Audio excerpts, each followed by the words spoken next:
Morning, kukuha tayo ng treadmill ngayon. Hanap tayo sa Facebook Marketplace kung makukuha na ba tayo ng mura.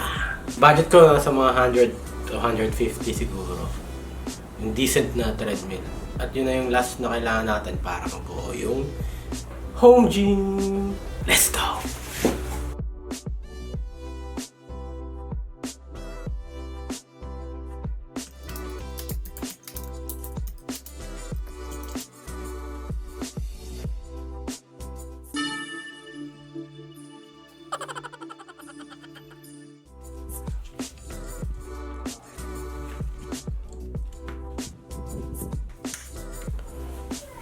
Pagod ka? Dada, What are you doing there? I'm skateboarding. Or you mean balancing? No, What is it? Like a building? castle! A castle? Yeah. Careful. I got it. Nice. Yeah. How do you know? Careful.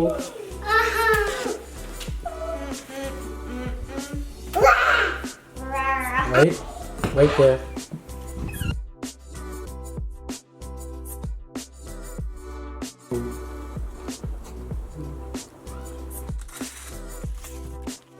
Ganda na ng bulaklak ah. Oo nga. Diyan, natinap. Hoy, don't do that! Hello. Lifesaver oh, buto na lang oh. Buto na lang dumating si Pops kasi nag-worry ako baka hindi kasya yung treadmill dun sa sasakyan ko. Hindi ko siya in-invite, dumating lang siya nakausap. May ikain kasi ako eh. Pupuntahan na namin yung nakausap ko kanina yung sa Facebook. Meron palang trailer yung pinsang ko. Yeah, solid.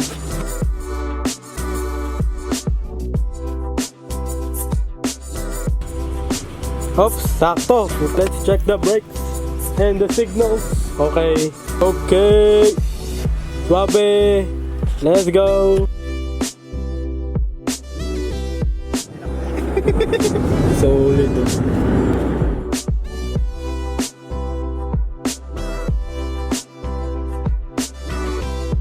Yan yung bibila namin ng treadmill. They have like fruit bearing trees and You got it right. they even have like a big ass shed with a boat and shit. Well, Where'd she go? rich.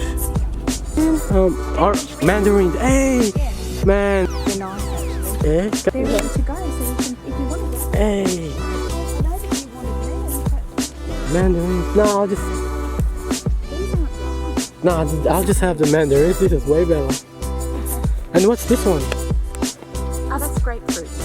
Oh, grapefruit. Yeah. No, I don't That's think an orange tree over there. that one there. Did you plant all these?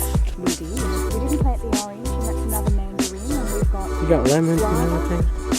and we've got You're gonna miss this place. mango trees down the back. Thanks for that. So we got that. Thank you. Thank you. We got some fruits from Carol. Thanks, Carol. Appreciate it.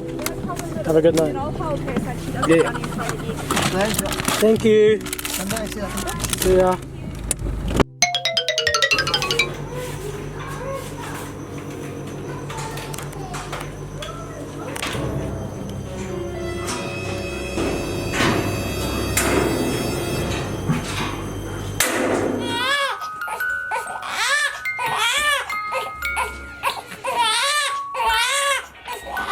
Good morning, guys!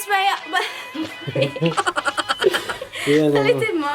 Good morning, guys! Welcome to day 4!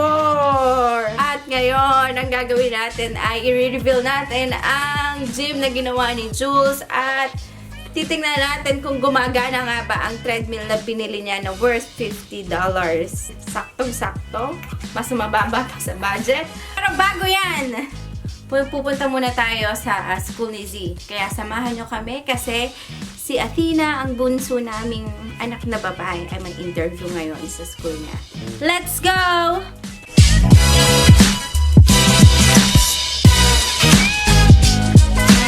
Are you excited for the interview?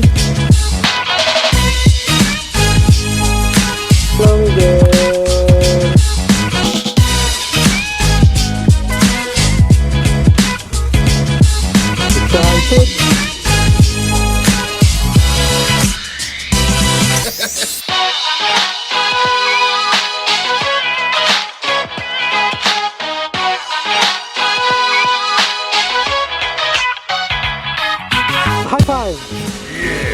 For nailing the interview.